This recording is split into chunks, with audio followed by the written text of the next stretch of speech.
বন্ধুরা দেখো, আজ রান্না করছি মটরশুঁটি দিয়ে আলুর দম। মটরশুঁটি দিয়ে আলুর দম কে কে খেয়েছো অবশ্যই কমেন্টে জানিও। দেখো দুর্দান্ত কালার এসেছে, খেতেও ভীষণ মজা হয়েছে।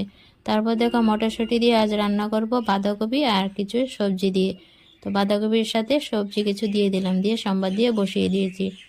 তো সম্বারটা ভালো করে মিশিয়ে নিচ্ছি, এভাবে নাড়াচাড়া দিয়ে ভালো করে মিশিয়ে নিচ্ছি। তারপর ঢাকা চাপা দিয়ে দেব।